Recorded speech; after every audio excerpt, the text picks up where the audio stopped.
الرجیم بسم اللہ الرحمن الرحیم یا ایہا الذین آمنوا اتقوا اللہ وکونوا مع الصادقین۔ صدق اللہ العلی العظیم وصدق رسولہ النبی الکریم۔ ان اللہ وملائکتہ یصلون علی النبی یا ایہا الذین آمنوا صلوا علیہ وسلموا تسلیما۔ اللہم صلی اللہ علیہ وسلم۔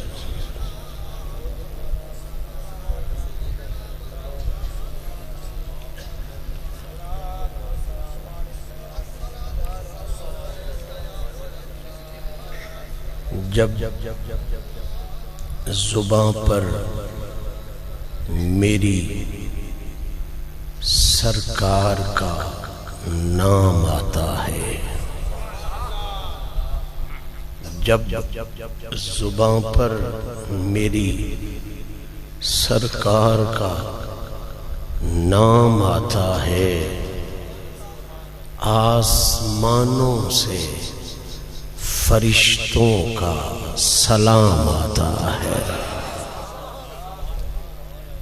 جب زباں پر میری سرکار کا نام آتا ہے، آسمانوں سے فرشتوں کا سلام آتا ہے، اور یہ جنگل میں منگل دیکھ کے، اس صحرا میں بہار دیکھ کے، اس تھل میں حسن کی جل دیکھ کے، ہر باضمیر اس نتیجے پر پہنچتا ہے کہ جب زباں پر میری سرکار کا نام آتا ہے، آسمانوں سے فرشتوں کا سلام آتا ہے، صحرا میں بہار، تھل میں جل، جنگل میں منگل، یہ حقیقت ظاہر کر رہا ہے، یہ حقیقت کھول رہا ہے کہ دور تک وقت کی تاریکیاں چھٹ جاتی ہیں، دور تک وقت کی تاریکیاں چھٹ جاتی ہیں جب کبھی ان کے غلاموں کا غلام آتا ہے۔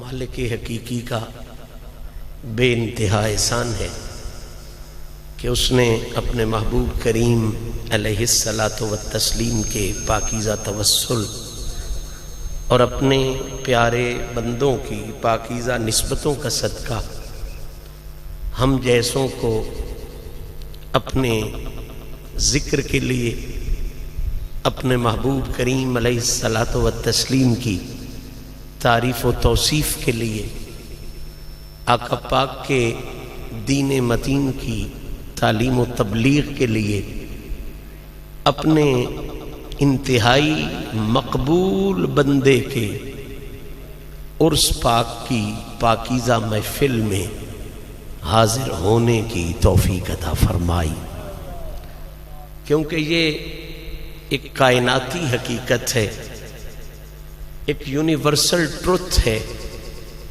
کہ عرس شادی کو کہتے ہیں، اور یہ کائناتی حقیقت آپ سب کے ذہنوں میں ہے کہ شادی میں کم از کم 2 اصول ضرور ہوتے ہیں۔ پہلا اصول کہ مرگ پہ ہر کوئی جاتا ہے، لیکن شادی پہ صرف وہی جاتا ہے جسے شادی والا بلاتا ہے۔ تیسرے محلے میں فوتگی ہو جائے، بندہ خود بخود چلا جاتا ہے، ساتھ والے گھر میں بھی شادی ہو رہی ہو، دیگوں کی آوازیں بھی آ رہی ہوں، تمبوؤں کی رسیاں بھی تیرے گھر میں لگائی گئی ہوں، لیکن تو نہیں جاتا. بندہ پوچھے کہ تیسرے محلے میں مرگ ہوئی تھی, چلا گیا تھا, تیرے ہمسائے میں ساتھ والی دیوار کے ساتھ شادی ہے, کیوں نہیں گیا؟ تو تو بڑے باضمیر انداز میں جواب دے گا, بھئی بابا شادی کا موقع ہے نا, اس پہ بن بلائے نہیں جایا جاتا, اس پہ وہی جاتا ہے جسے شادی والا بلاتا ہے. اس پہ وہی جاتا ہے جسے شادی والا بلاتا ہے. خود شادی والا بلا لے پھر بھی, اس کا باپ بلا لے پھر بھی, اس کا دادا بلا لے پھر بھی, باپ, دادا, دولہا, ان میں سے کوئی بھی بلا لے تو شادی پہ جایا جاتا ہے. اب یہ جو عرس ہے اس میں دولہا ولی ہوتا ہے, بابا علی ہوتا ہے, اور مرکز اور اصل خود محمد نبی ہوتا ہے. تو شادی پہ کون جا سکتا ہے؟ جسے شادی والے بلاتے ہیں. میں اس بھرے مجمع کو مبارکباد دے کے اپنی معروضات شروع کرنے لگا ہوں. خوش قسمت ہو آپ بھی, خوش قسمت ہے ہم بھی. ویسے ہر کوئی آتے رہتے ہیں جاتے رہتے ہیں, شادی پہ وہی آتا ہے جسے شادی والا بلاتا ہے. اس شادی پہ بھی یاد رکھنا ہر کوئی نہیں آ سکتا, اپنی مرضی سے کوئی نہیں آ سکتا. مجھ نکمے سمیت آپ جیسے عزت داروں تک جتنے بھی آئے ہیں, ہمیں یا ولی نے بلایا ہے, یا علی نے بلایا ہے, یا نبی نے بلایا ہے.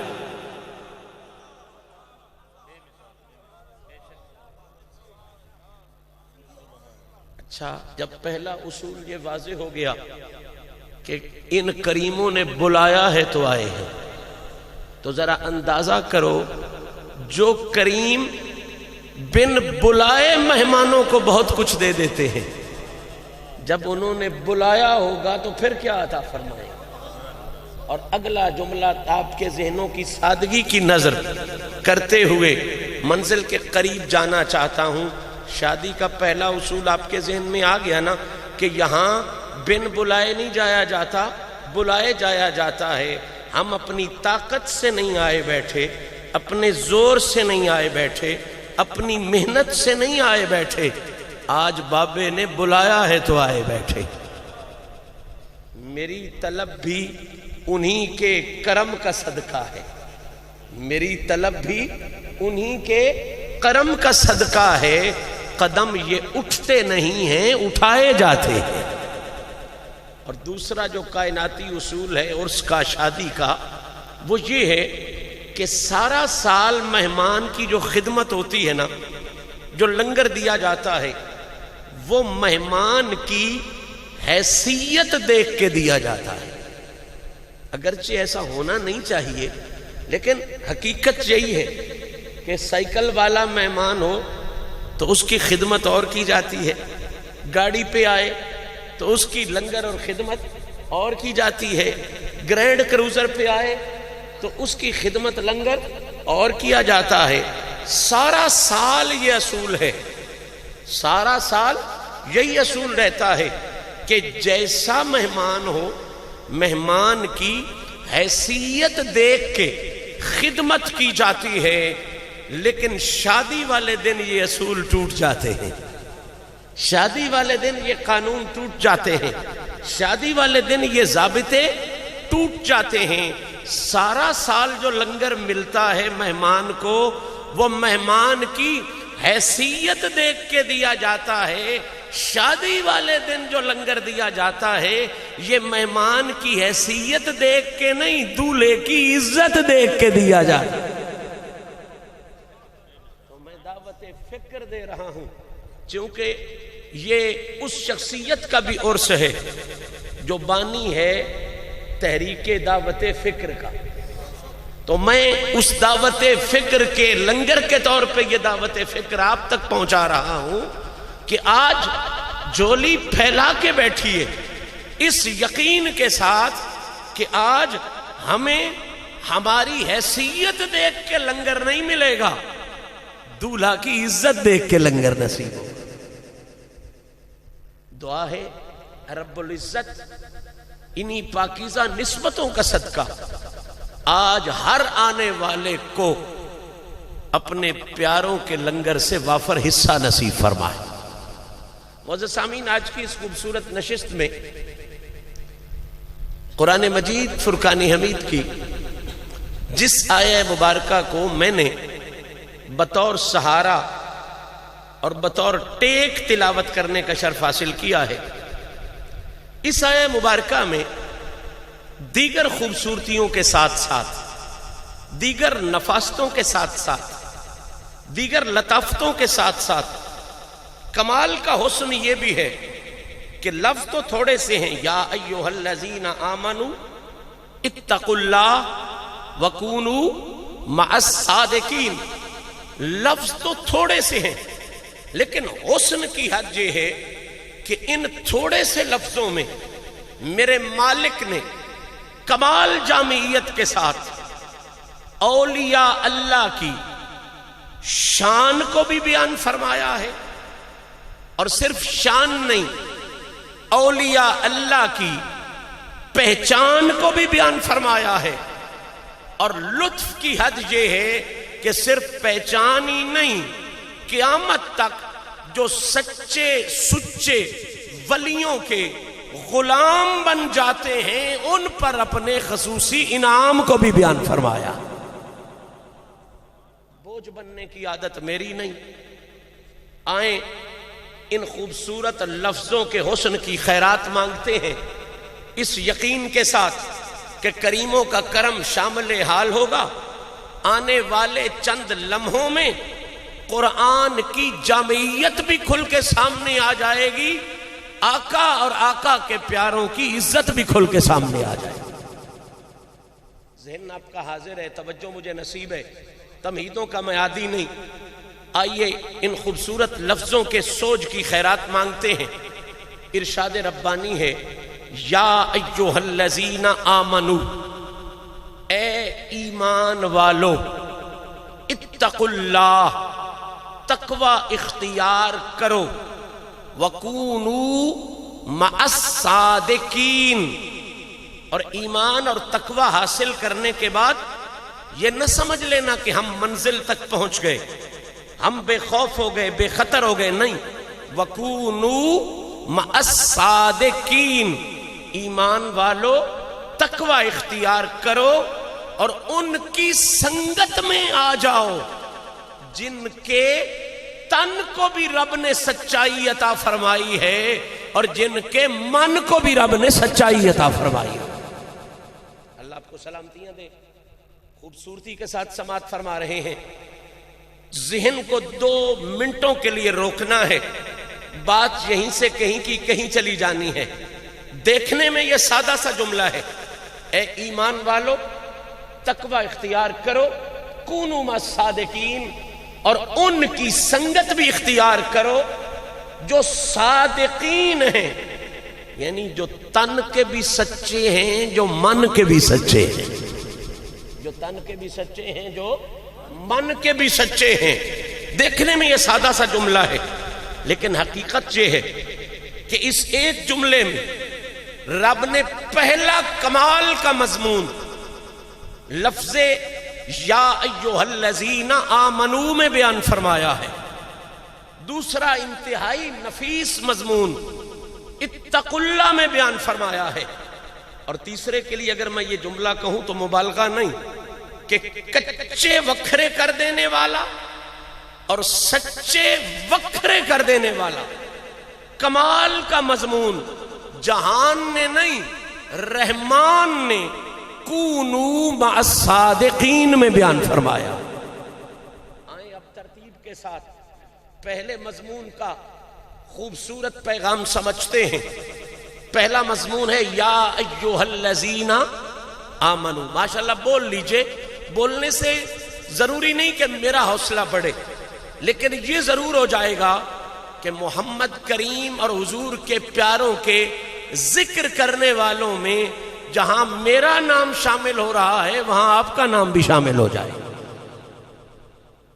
اب توجہ، ایک وعدہ میرا آپ سے ہے، مختصر وقت حاضری دوں گا، مختصر وقت میں پیغام مختصر نہیں ہوگا، پیغام بڑا ہوگا، اور پیغام کے حوالے سے یہ حسن بھی اس میں ہوگا کہ میں جتنے لمحے آپ کی معیت میں بتاؤں گا میں کوئی من گھڑت کہانی نہیں سناؤں گا، کوئی مفروضہ اٹکل پچو یا لطیفہ نہیں سناؤں گا، کوئی کچی روایات کا سہارا نہیں لوں گا۔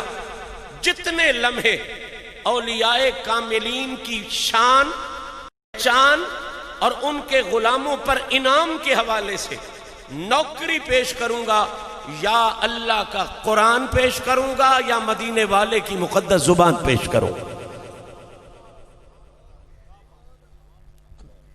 بغیر کوئی وقت ضائع کیے آئے، پہلے مضمون کے حسن کی خیرات مانگیں، پھر اس سے آگے وقت ملا تو آگے جائیں گے، آگے وقت ملا تو کونوا الصادقین تک جائیں گے، نہ وقت ملا تو یہ بھی ہمارے لیے کافی ہے کہ رسول اللہ کے کتڑوں مدڑوں میں ہمارا نام ہی آ جائے، ہمارے لیے یہ بھی کافی ہو جائے گا۔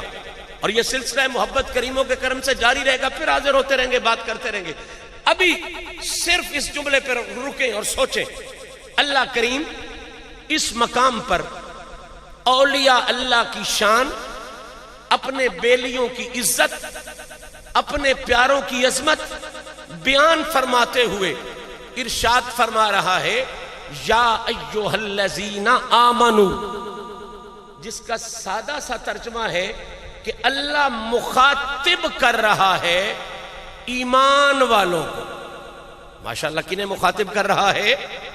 آخری بندے بول رہے ہیں، بس ان کی آواز مجھ تک نہیں آ رہی، تھوڑی سی زور سے بولیں گے تو آواز بھی پہنچ جائے گی، مجھے محسوس ہو رہا ہے آپ بول رہے ہیں یا ایھا الذین آمنوا، اے ایمان والو۔ اللہ مخاطب کر رہا ہے ایمان والوں کو، بس 2 منٹ کی محنت ہے، آگے آسانی ہی آسانی ہے۔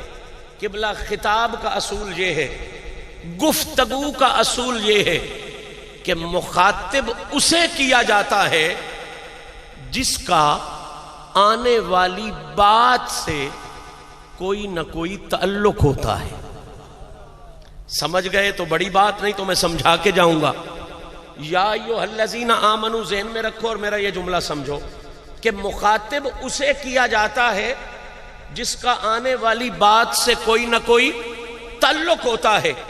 مثلا اچھی کتاب کی بات کرنی ہو تو طالب علم یا استاد کو مخاطب کیا جاتا ہے، اس لیے کہ کتاب سے تعلق چھیڑوؤں کا نہیں، کتاب سے تعلق پڑھنے والوں اور پڑھانے والوں کا ہے۔ دوائی کی بات کرنی ہو تو مریض یا ڈاکٹر کو مخاطب کیا جاتا ہے، اس لیے کہ دوائی سے تعلق مریض اور ڈاکٹر کا ہے۔ کھاد کی بات کرنی ہو تو زمیندار سے مخاطب کیا جاتا ہے، اس لیے کہ کھاد سے تعلق زمیندار کا ہے۔ میں وقت زیادہ نہ لگا جاؤں تمثیلوں میں، سپیڈ کے ساتھ مرسلہ عرض کر رہا ہوں۔ بات کتاب کی کرنی ہو، مخاطب پڑھنے والوں کو کیا جاتا ہے، اس لیے کہ کتاب سے تعلق پڑھنے والوں کا ہے۔ بات دوائی کی کرنی ہو، مخاطب ڈاکٹر یا مریض کو کیا جاتا ہے، اس لیے کہ تعلق دوائی سے ڈاکٹر یا مریض کا ہے۔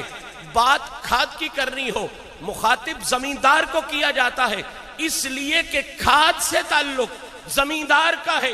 نہیں سمجھ آیا تو اشارہ کر دیتا ہوں، اگر اچھے سے اچھی کتاب تفسیر کی لے کے آپ جنگل میں بھینسیں چرانے والے کے پاس چلے جائیں اور اسے بلائیں اور ان ساروں کو بلائیں جو چرا رہے ہوں، آؤ جی یہ بیضاوی بڑی خوبصورت کتاب ہے، کشاف بڑی کمال کی کتاب ہے، زمخشری نے یہ لکھا ہے، فلاں نے یہ لکھا ہے۔ وہ 2 منٹ کے لیے آپ کی بات سنیں گے، پھر وہ جو چھیڑو ہوں گے نا، جو ڈنڈا ان کے پاس جانوروں کے لیے ہوگا نا، وہ آپ کے سر پر ماریں گے اور آپ کو کہیں گے مولوی تیرا دماغ ٹھیک ہے، ہمیں بات کرنی ہے تو کوئی ایسی بات کر کہ بھینسیں دودھ کیسے زیادہ دیتی ہیں، گایوں کو چرانا کیسے ہے۔ کتاب کی بات کرنی ہے تو جانا مرشد آباد شریف کر، کتاب کی بات کرنی ہے تو جا سواگ شریف کر، کتاب کی بات کرنی ہے تو جا کسی درس میں کر، کسی کالج میں کر، کسی یونیورسٹی میں کر، بس اب اس سے زیادہ میں نہیں کھول سکتا، اب آگے آپ کے نصیب، سمجھیں یا نہ سمجھیں۔ بات اتنی واضح ہو گئی کہ بھئی مخاطب اسے کیا جاتا ہے جس کا بات سے، ماشاءاللہ، جس کا بات سے تعلق ہوتا ہے۔ آخری بندے تک توجہ، مخاطب اسے کیا جاتا ہے جس کا بات سے تعلق ہوتا ہے۔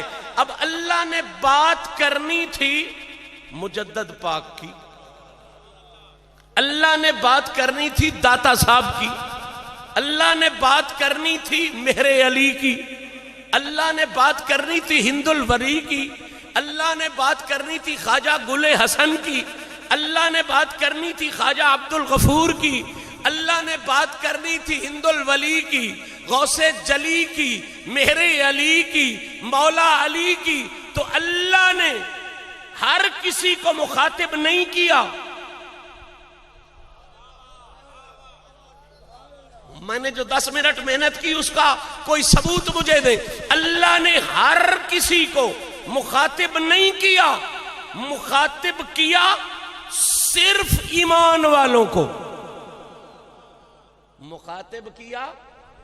حالانکہ اللہ یا ایھا الناس بھی قرآن میں کہتا ہے، یہ نہیں کہ وہ انسانوں کو مخاطب نہیں کرتا ہے، لیکن جب بات ولی کی کرنے لگا، جب بات علی کی کرنے لگا، درویش کی کرنے لگا، تو ہر کسی کو مخاطب نہیں کیا، مخاطب کیا صرف ایمان والوں کو، ایمان والوں کو، ایمان والوں کو، یہ سمجھانے کے لیے کہ چاہے پہلی صدی ہو، چاہے 10ویں صدی ہو، چاہے 14ویں صدی ہو، ولیوں سے تعلق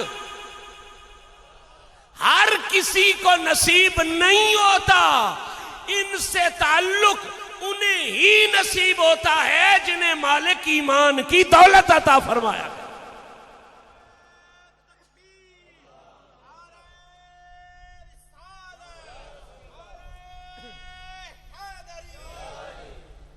اور سادہ کروں، بات ذہن میں آ جائے، مخاطب کیا ایمان والوں کو۔ کن کو مخاطب کیا؟ ایمان والوں کو، یہ سمجھانے کے لیے کہ ولیوں کی ذات ہو یا ولیوں کی بات ہو، ولیوں کی ذات ہو یا ولیوں کی بات ہو، بے ایمانوں کا ان سے رشتہ کوئی نہیں، بے ایمانوں کا ان سے تعلق کوئی نہیں۔ قرآن کہہ رہا ہوں، کہانی سٹوری نہیں۔ بھئی ولیوں کی بات ہو یا ولیوں کی ذات ہو، بے ایمانوں کا اس سے رشتہ کوئی نہیں، بے ایمانوں کا اس سے تعلق کوئی نہیں، بے ایمانوں کا اس سے رابطہ کوئی نہیں۔ اس سے کل بھی، آج بھی اور آنے والے کل بھی وہی رابطہ کر سکتے ہیں جن کے سینوں میں اللہ نے ایمان کی دولت کا خزانہ بھر دیا۔ یہاں تک تو میں نے بات کی فنی، علمی، محبت بھری۔ اب ولی کے ڈیرے پہ بیٹھ کے بندہ جرت اور غیرت بھری بات نہ کرے تو پھر جرت اور غیرت کس کے ڈیرے سے ملے گی؟ ان درویشوں سے اگر جرت اور غیرت نہیں ملے گی تو پھر کہاں سے ملے گی؟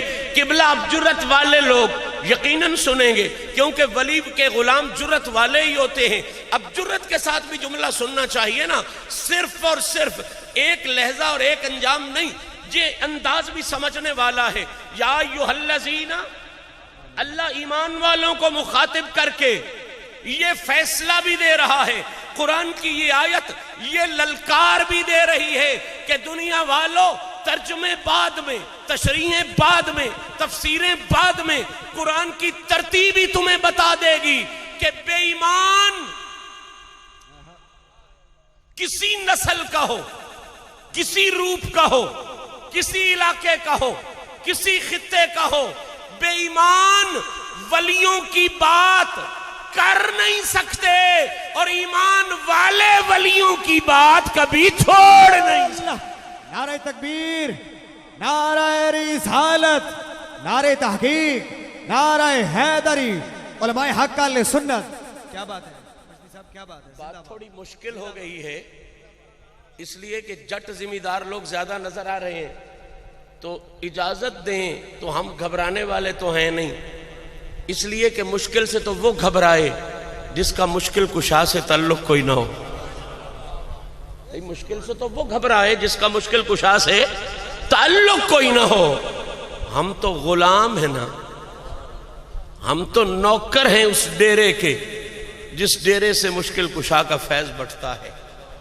ہمیں تو میاں صاحب کھڑی شریف والوں نے راستہ بتا دیا ہے نا کہ ہر مشکل دی کنجی یارو ہاتھ مرداں دے آئی، مرد نگاہ کرن جس ویلے مشکل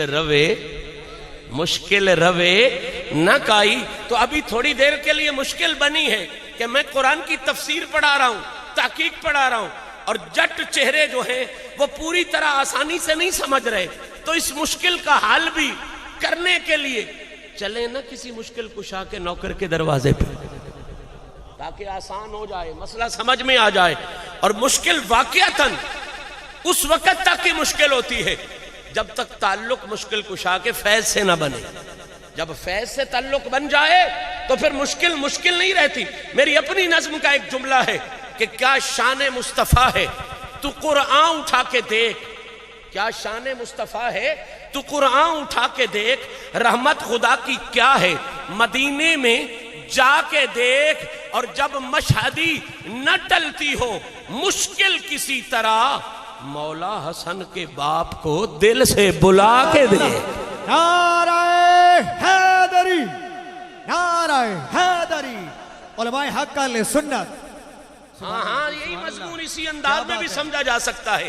کسی پیار والے نے بڑا کمال کا جملہ لکھا، اس نے کہا حضور نفس امارہ کو مارا، واہ بھائی واہ، نفس امارہ کو مارا یا علی کہنے کے بعد، نفس امارہ کو مارا یا علی کہنے کے بعد. لوگ جلتے ہیں تو جلتے رہیں، ہم نے تو اپنا مستقبل سنوارا یا علی کہنے کے بعد.